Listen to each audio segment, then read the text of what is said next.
Welcome to Medieval Tales. Before we dive into today's eye-opening story, drop a comment below and tell us, which city are you watching from and what time is it there right now? Medieval bakers knew a secret about sourdough that's quietly destroying modern guts. Every slice of supermarket bread today takes just 45 minutes to produce. Medieval bread required 24 hours, and that missing time is exactly why millions now suffer bloating, inflammation, and gluten sensitivity that our ancestors never experienced. Because during those 24 hours, something extraordinary happened in the dough. Medieval bakers, without realizing it, were using bacteria to disarm a chemical weapon hidden inside every grain of wheat. A weapon that modern bread still contains, but medieval bread neutralized completely. Today, we're reopening the medieval bakery, because the real solution to your gut health isn't hiding in a modern lab. It's been waiting in the 13th century all along. England, 1266. A baker is being dragged through the streets on a wooden sledge. His hands are tied. His face is covered in flour and shame. Crowds jeer at him from every direction. His crime? He sold a loaf of bread that was 3 ounces underweight. Now, you might think that's insane. It's just bread. But here's what you need to understand. In medieval Europe, if you took away the bread, society didn't just get hungry, it collapsed entirely. Bread provided 70% of a peasant's daily calories. Every single day they consumed 2 to 3 pounds of dense, dark loaves. That's why the English government passed the Assize of Bread and Ale in 1266, a law that didn't just regulate the price of bread, but its quality. And the punishments were brutal, because when a baker rushed the process, when he skipped proper fermentation to save time, he wasn't just cheating on weight. He was producing a heavy, doughy brick that would sit in people's stomachs like a stone. And when your entire workforce is eating indigestible bricks, productivity tanks, people get sick, the economy suffers. That's why the punishment was so severe. But here's where it gets interesting. To prevent this disaster, to ensure the bread was actually digestible, medieval bakers needed help. They couldn't do it alone. So every morning they walked next door to the brewery and borrowed a bucket of something that looked like toxic sludge.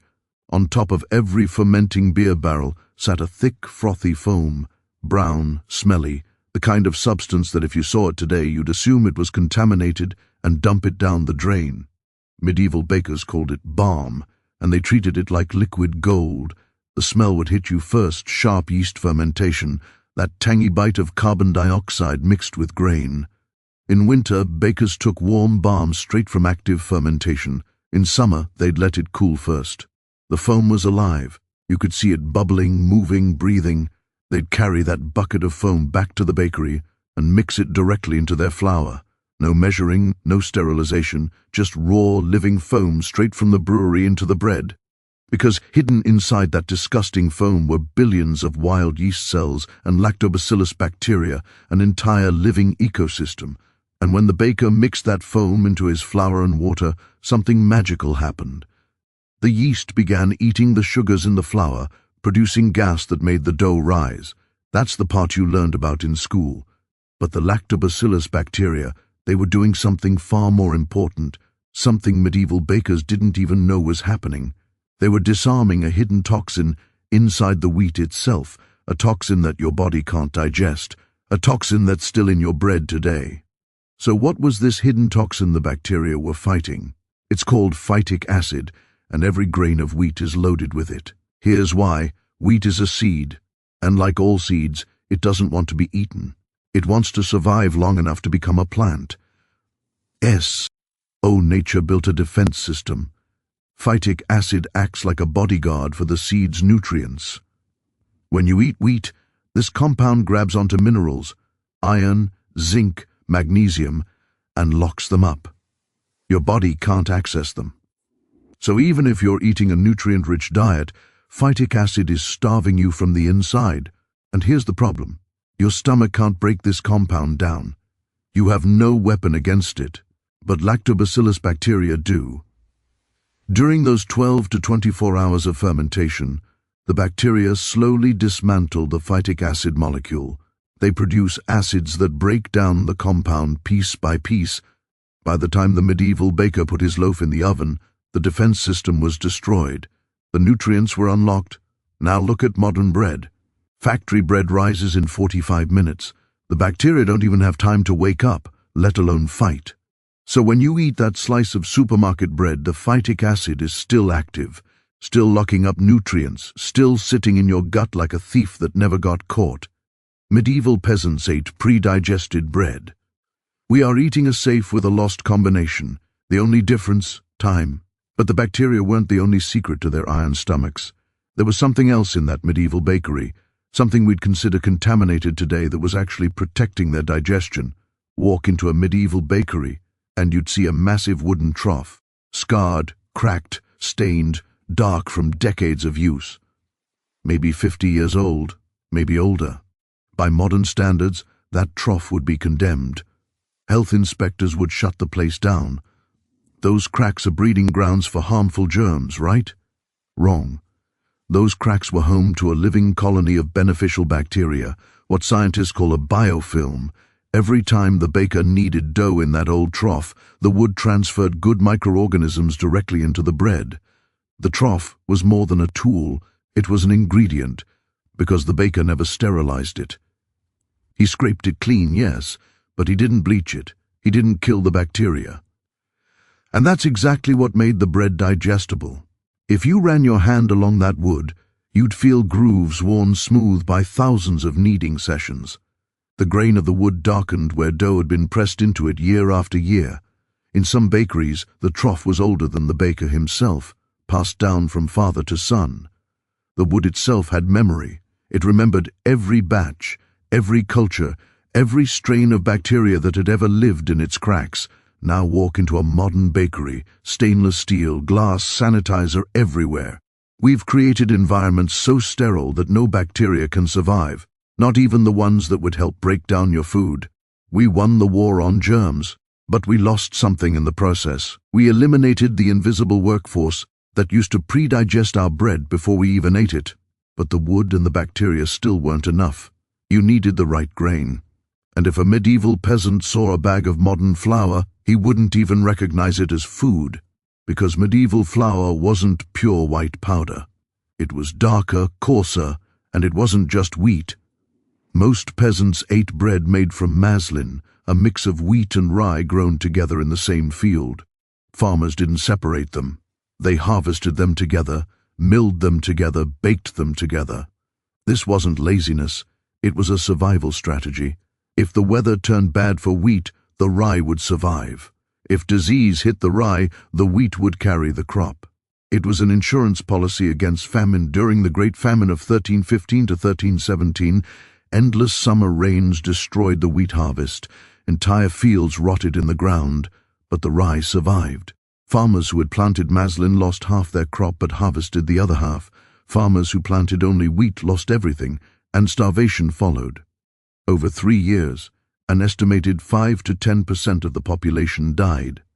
The survivors were those who had mixed their grains.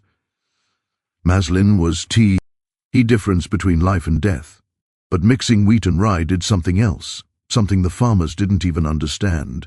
Rye is enzymatically supercharged. It ferments faster and more aggressively than wheat. By mixing rye into the dough, medieval peasants guaranteed a strong, active fermentation. The rye acted like rocket fuel for the bacteria. More fermentation meant more phytic acid breakdown. More gluten breakdown meant better digestion. Now look at modern wheat. In the 1960s, scientists created dwarf wheat, short, stubby, high yield. They designed it for combine harvesters and factory efficiency, not human digestion. And they stopped mixing grains, pure wheat every time. So modern bread lost the rye's enzymatic power, lost the mixed grain resilience, lost the fermentation boost. We didn't just change the grain, we removed the natural amplifier that made medieval fermentation so effective. But losing the grain mix was just the beginning, because in 1961, everything fell apart. It's the year bread died. Scientists in Chorleywood, England, gathered in a lab. Their mission, solve a problem that had plagued bakers for thousands of years. Fermentation takes too long. 24 hours from flour to loaf was unacceptable. too slow, too expensive. So they invented a machine that would change bread forever. The Chorleywood bread process uses industrial mixers so violent they don't just knead dough, they beat it into submission. Under intense pressure, the mixers force gas into the dough in minutes, not hours. Add chemical dough conditioners, extra yeast, and solid fats, and you can skip fermentation entirely, from raw flour to plastic-wrapped loaf in 3 hours, not 24 hours, not 12 hours, 3, and when this process hit factories, profits exploded. Bakeries could use cheaper, lower-protein wheat that traditional bakers couldn't touch. They could pump out thousands of loaves per hour instead of hundreds. In the UK, Chorleywood bread captured 80% of the market in just a few years, but there was a cost. Medieval bread was naturally acidic. The bacteria produced acid during fermentation. That acid prevented mold. Medieval loaves could sit on a shelf for weeks without spoiling. They had a built-in immune system. Chorleywood bread? No fermentation means no acid. Mold loves it. So the industry added chemical preservatives, calcium propionate to kill mold, emulsifiers to keep it soft, dough conditioners to make it whiter. We replaced 24 hours of biology with a cocktail of chemicals. This is the same pattern you see everywhere: natural immunity replaced with pills, gut bacteria replaced with probiotics, fermentation preservation replaced with chemical preservatives. They removed the biological system, then sold you a pharmaceutical replacement. Your great-grandmother's bread had probiotics built in. You're buying probiotics in a pill to fix the gut damage from bread that eliminated the probiotics. We saved time, but we destroyed the food, and now looking at our gut health crisis, the bloating, the inflammation, the gluten sensitivity epidemic, we have to ask, was it worth it? And it gets worse. Because right now, the same industry that destroyed bread in 1961 is selling you sourdough for $7 a loaf. They know you're trying to be healthy. They know sourdough is trending. They see you searching for gut-friendly bread and digestible loaves, so they slap the word sourdough on the label and charge you double. But here's the trick: they're still using the exact same Chorleywood process, same 3-hour timeline, same chemical yeast, same violent mixers. The only difference? They add vinegar to the dough. That's it. Vinegar creates a sour taste. Your tongue thinks it's fermented, but it's not. It's flavored. The phytic acid is still there. The gluten is still unbroken. The bacteria never existed. You're paying $7 for chemically flavored Chorleywood bread with a fancy label. Want to know if you've been scammed? Pull out a loaf. Right now. Read the ingredients. If you see yeast listed, it's fake. If you see vinegar or acetic acid, it's fake. Real sourdough has 3 ingredients: flour, water, salt. That's it. No yeast, no vinegar, no 15-syllable chemicals. If your sourdough has anything else, you've been paying premium prices for industrial garbage with good marketing. But here's the good news. You don't need them. And you also don't need a medieval brewery or an old stinky trough, because the main method medieval bakers used is simpler than you think and still works perfectly. Here's what medieval bakers did, and you can do it tonight. Forget digital scales, forget temperature probes, forget feeding schedules. Medieval bakers made sourdough with 3 things: rye flour, water, and their hands. Here's the method. Step 1. Mix rye flour and water into a stiff ball of dough about the size of your fist. Doesn't need to be perfect, just firm enough to hold its shape. Step 2. Bury that ball deep inside a sack of flour or a container of flour. The flour keeps it cool, dark, and protected. Step 3. Wait 12 to 24 hours. When you dig it out, it should smell like overripe fruit. Sweet, slightly alcoholic. That's the bacteria working. That's the smell of fermentation that actually breaks down phytic acid. Step 4. Dissolve that fermented ball in warm water. Use that milky liquid to start your bread dough. Step 5. Before baking, pinch off a small piece of dough. Roll it into a ball. Bury it again for next week. Here's what to expect. After your first attempt, your starter might smell weird, like feet or nail polish remover. That's normal. The bacteria are fighting for dominance. Keep going. After days 3 to 5, the smell should shift to sour and fruity. If it smells like rotting garbage, throw it out and start over. But 9 times out of 10, it'll work. After week 2, your starter is now established. It'll smell consistent, pleasantly sour. The bread will rise reliably. You can keep this culture alive for decades. Don't refrigerate your starter until it's at least 2 weeks old. Medieval bakers kept starters at room temperature. Cold storage is a modern invention that weakens young cultures. If you mess up, just start again. Flour is cheap. Your health is not. That's it. That's the entire process medieval peasants used to feed Europe for centuries. No thermometers, no precision, just flour, water, time, and bacteria that have been waiting in the air for you to give them a chance. And here's what makes this different from that 7 fake sourdough. This actually works. The bacteria have 12 to 24 hours to break down the phytic acid. The gluten gets pre-digested. Your body can actually process it. Bread isn't the enemy. Rushed bread is. The solution to your gut health isn't in a doctor's office or a supplement bottle. It's been sitting in the 13th century, waiting for you to slow down. If you want more forgotten knowledge that the modern world buried, subscribe to Medieval Tales. We're digging up the methods that actually worked, the ones the industry doesn't want you to remember. And if this video made you angry about what they've done to our food, share it.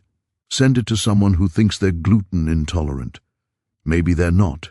Maybe they're just intolerant to modern bread. We'll see you in the next one.